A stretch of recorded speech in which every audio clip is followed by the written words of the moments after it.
un poco cuál es la foto del sindicato, ¿no?, en cuanto a número de afiliados, representatividad, ver un poco cuál es en las diferentes provincias el peso que tiene el sindicato y cuál ha sido la evolución en las elecciones sindicales.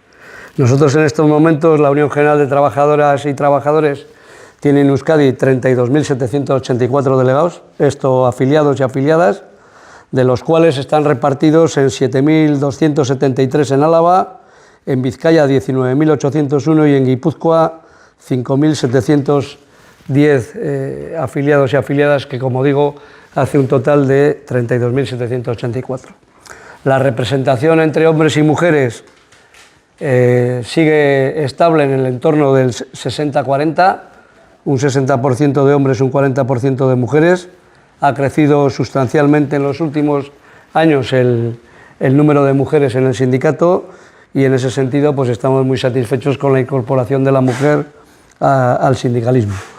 También en las elecciones sindicales creo que nuestros resultados en estos últimos 4 años son unos resultados positivos a la vista de la gran competencia sindical que hay en Euskadi. Creo que en ese sentido podemos estar todos muy orgullosos. Yo creo que el nivel de sindicación de Euskadi prácticamente dobla el nivel de sindicación de la media de España, y en ese sentido pues nosotros en los últimos 4 años hemos pasado de tener 1.766 delegados en el año 2020 a acabar el año 2024 con 2.067 delegados. Hemos pasado de tener el 10-19% de representación al 10,51%.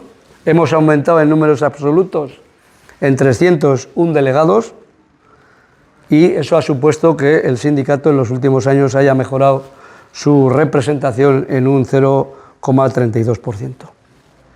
Yo creo que el balance de legislatura que podemos hacer, yo creo que es un balance de legislatura positivo, ¿no? Muchas veces las organizaciones sindicales y las personas que llevamos el liderazgo en estas organizaciones sindicales nos hacemos una pregunta, si merece la pena lo que estamos haciendo. Yo creo que los resultados que puede ofrecer la UGT Euskadi a los y las trabajadoras en nuestro territorio creo que son muy positivos. No tenemos más que ver los efectos de la reforma laboral, un aumento exponencial y muy importante del número de trabajadores y trabajadoras que tienen un contrato indefinido. Hoy que han salido los nuevos datos del desempleo, vuelve a verse con claridad los efectos de esa reforma laboral que defendimos prácticamente en solitario, solo con el único apoyo de las comisiones obreras y del sindicalismo confederal. Hoy también casi el 25% de los contratos que se han hecho en este mes han sido contratos indefinidos, y yo creo que ese es un dato muy importante, porque generalmente se nos olvidan las cosas y conviene recordar que Euskadi se movía en un entorno, hasta la llegada de la reforma laboral, en un entorno entre el 8 y el 10% de contratación indefinida. Creo que otro gran logro de esta legislatura y de los últimos años, a través del diálogo social, porque yo creo que la UGT y nuestra forma de hacer sindicato está vinculada al diálogo social. Yo creo que nuestro ADN de nuestro sindicato, y más en Euskadi, es avanzar en el acuerdo, en el diálogo, la negociación, sin descartar en ningún momento la movilización, pero tampoco hemos tenido ningún problema en quedarnos solos si nosotros pensábamos que lo que defendíamos no era compartido por el resto de organizaciones sindicales, y no hemos hecho tampoco ningún seguidismo a otras organizaciones sindicales, porque para nosotros no es ningún mérito que Euskadi esté a la cabeza de las movilizaciones. Creo que las movilizaciones las tenemos que utilizar cuando son necesarias. Para nosotros la movilización y la huelga es una herramienta, no puede ser un fin en sí mismo, y lo que hemos hecho es utilizar esa herramienta cuando no nos quedaba más remedio, una vez agotadas las vías, como digo, de la negociación, el diálogo, con el objetivo de la consecución de acuerdos. Y estamos hablando de acuerdos que tienen que ver con la importante subida del salario mínimo interprofesional. Creo que subir el salario mínimo interprofesional en prácticamente un 61%, creo que es un logro muy importante.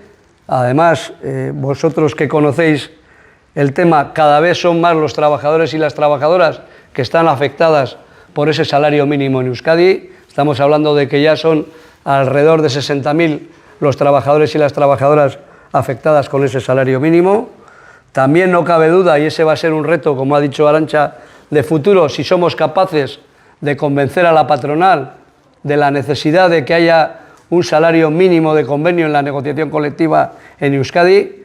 Creo que es un reto que tenemos y creo que es una obligación como organizaciones sindicales y patronales, y además con el respaldo del Gobierno vasco, la necesidad de buscar un salario mínimo garantizado en la negociación colectiva que mejore las condiciones de trabajo, porque al final, si los salarios son altos, yo creo que eso también va a traer unos beneficios muy importantes para el conjunto de la sociedad, porque va a aumentar la recaudación fiscal, va a aumentar la recaudación de la seguridad social y, cómo no, va a aumentar también el poder de compra de los trabajadores y las trabajadoras. Y yo creo que ese es un trinomio que yo creo que va a beneficiar principalmente a las empresas si los trabajadores y las trabajadoras tienen mayor poder de compra.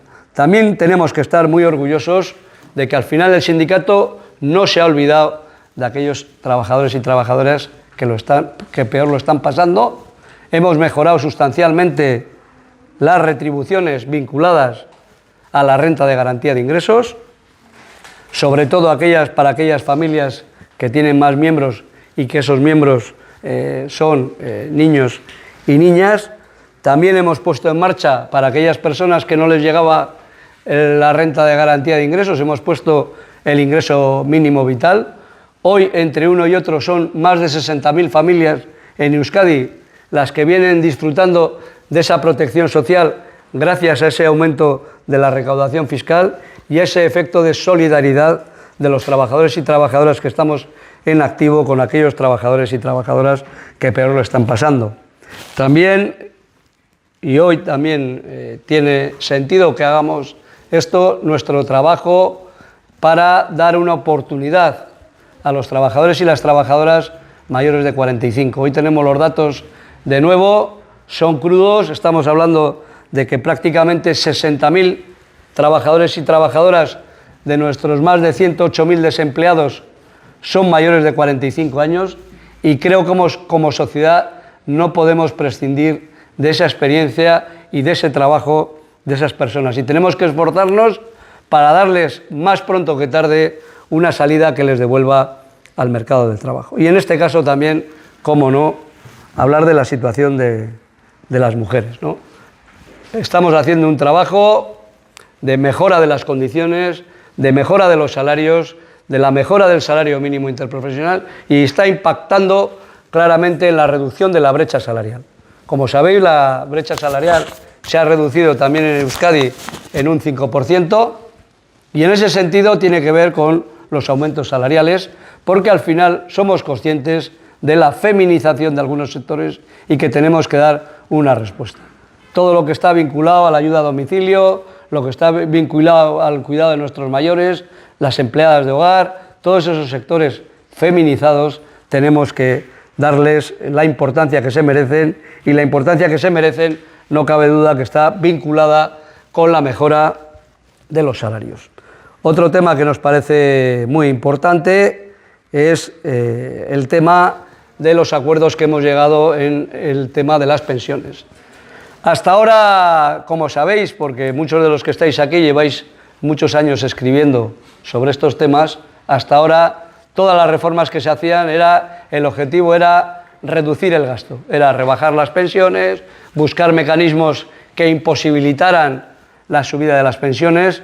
Como digo antes, creo que tenemos que hacer un repaso muy importante de lo que pasaba antes de estos acuerdos, porque yo creo que se nos olvida aquellas famosas subidas del 0,25% que se repitieron durante 5 años. Creo que es conveniente recordar, durante 5 años las pensiones solo subieron el 0,25%. Y ahora, con este acuerdo de pensiones que ha aumentado los ingresos del sistema para darle una mayor viabilidad, que están ya mejorando los ingresos de la hucha de pensiones, hemos sido capaces de subir en el entorno del 15% en 3 años, recuperando el índice de revisión de las pensiones al índice, al IPC del mes de noviembre, con lo cual ha habido subidas del 8,5, el 3,8 y el 2,8, que como digo, ha sido el 15,1% en estos 3 años. También creo que es importante el trabajo que estamos haciendo y que esperemos que culmine a lo largo del año 2025, que tiene que ver con la reducción de jornada. Nosotros pensábamos que en Euskadi no teníamos una situación de que muchos, no cabe duda, de que muchos sectores ya están por debajo de las 37 horas y media, pero bueno, cuando hemos visto analizar los datos, estamos hablando de que en el entorno de 300.000 o 350.000 personas pudieran ser afectadas como consecuencia de esa bajada de la reforma de la reducción de la jornada a las 37 horas y media. Conviene recordar que la última rebaja fue del año 1983, la reducción a 40 horas. Ahora tenemos el canto de sirena de los agoreros que siempre dicen de los efectos negativos de todas las reformas que van en la mejora de las condiciones de los trabajadores y las trabajadoras, como ha sido el salario mínimo. Ya habéis visto lo que se decía, ya habéis visto los resultados, y en esto también tenemos los agoreros de las consecuencias negativas que va a tener la reducción de jornada. Creo que los trabajadores y las trabajadoras nos lo hemos peleado, lo hemos luchado, y esperemos que los partidos políticos, y sobre todo los partidos políticos vascos, que juegan un papel relevante a la hora de conformar una mayoría de progreso, den el paso de apoyar esa reforma y esa reducción de la jornada a las 37 horas y media. Y hay un tema que para mí creo que es una asignatura pendiente, no solo del sindicato, sino una asignatura pendiente de la negociación colectiva y yo creo que del conjunto de la sociedad. No somos capaces de darle una dimensión social al asunto de la seguridad y la salud laboral. Hoy ha muerto un trabajador, de nuevo en Euskadi. Creo que estos datos no son soportables.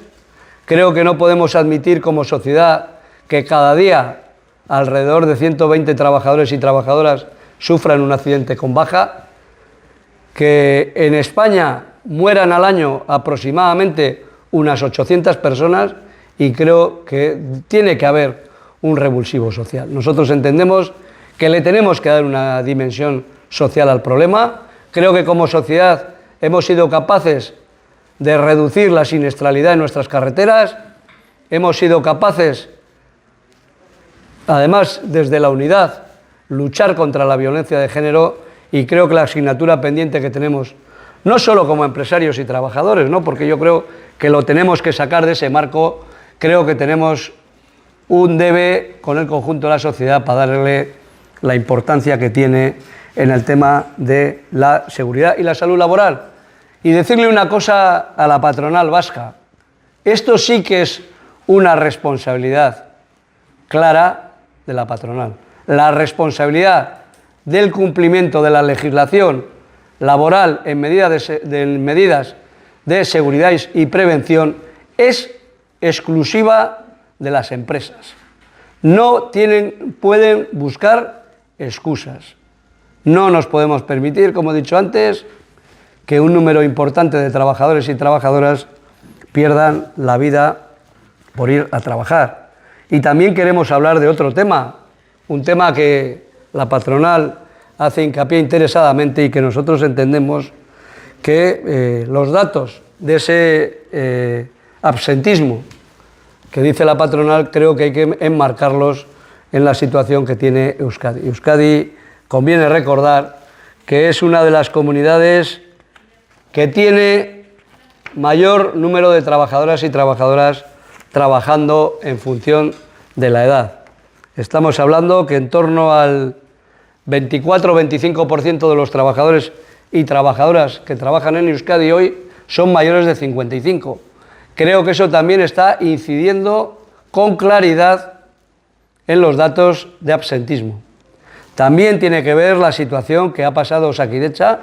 Estamos trabajando en el pacto social y es uno de los retos para que Osakidetza vuelva a ser el orgullo del conjunto de la ciudadanía vasca, el orgullo de sus instituciones y, cómo no, de las organizaciones sindicales. Pero también queremos decir un tema que nos parece muy importante.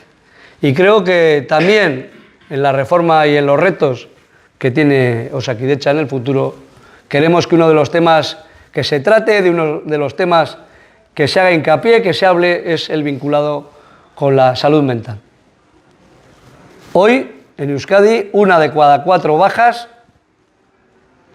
de incapacidad temporal están vinculadas a problemas leves de salud mental. Aquellos problemas que tienen que ver con la ansiedad, con aquellos problemas que tienen que ver con el estrés, que tienen que ver con la depresión, y que yo creo que Euskadi tiene un déficit muy importante de recursos por parte de Osakidetza en cuanto al número de psiquiatras y psicólogos que tiene el propio departamento. Daros cuenta que para llegar a los estándares europeos, a la media europea de psiquiatras y psicólogos, Euskadi necesitaría en el entorno de 500 nuevos profesionales. Necesitaría 204 psiquiatras más y 317 psicólogos más.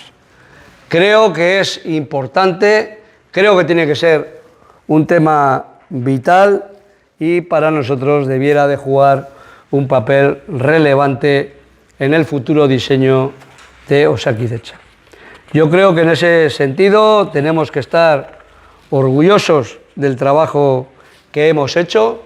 También queremos poner en valor el trabajo y las mejoras que han sufrido los trabajadores que han tenido los trabajadores y las trabajadoras del sector público. La semana que viene, miles de trabajadores de la Administración Pública Vasca, de la Administración General, culminarán su proceso de consolidación.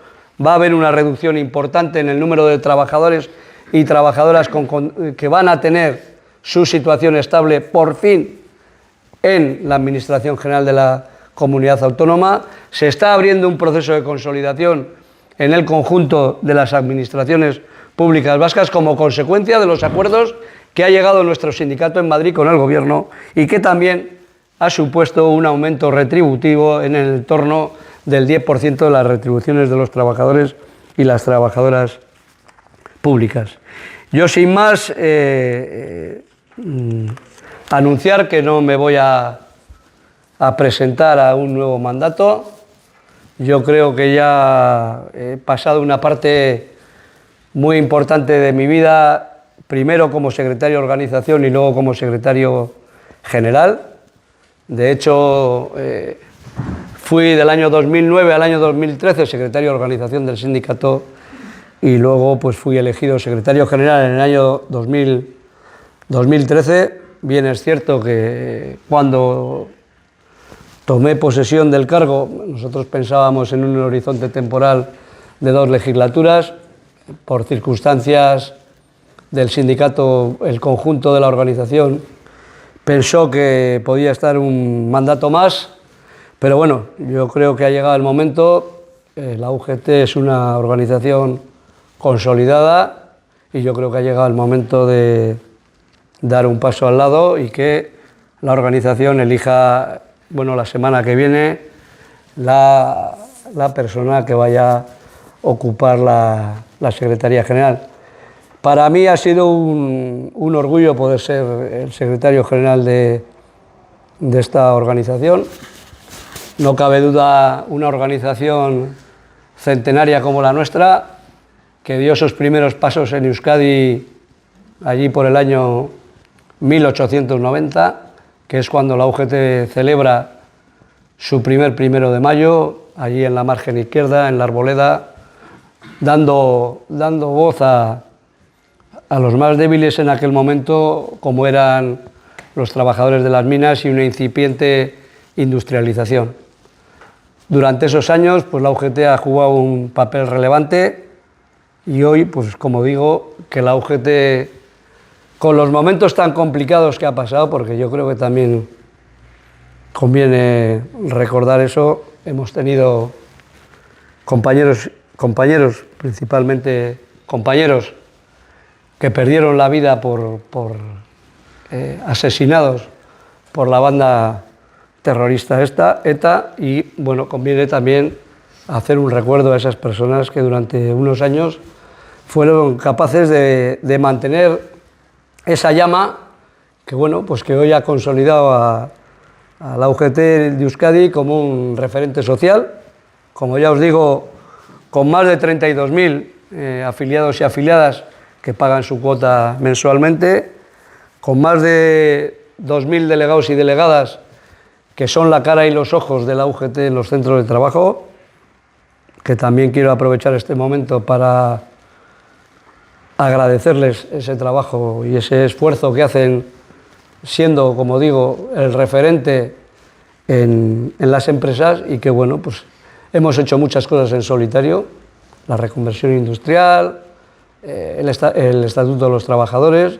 La UGT nunca le han quitado prendas para estar solo, si cree que tenía que estar solo, y siempre pensando, solo hemos tenido una máxima, que es pensar en los trabajadores y en las trabajadoras, y nosotros, una de nuestras señas de identidad es que la UGT Euskadi, y espero que en el futuro así sea, nunca va a desperdiciar ningún foro, ninguna mesa, ningún lugar de encuentro donde se puedan mejorar las condiciones de los trabajadores y las trabajadoras. Y sin más, también daros las gracias a vosotros, a los medios de comunicación, que, bueno, pues habéis estado a nuestro lado y habéis sido también un poco el altavoz de nuestras reivindicaciones. Y sin más, ya me quedo aquí si queréis hacer algún tipo de palabra o de pregunta.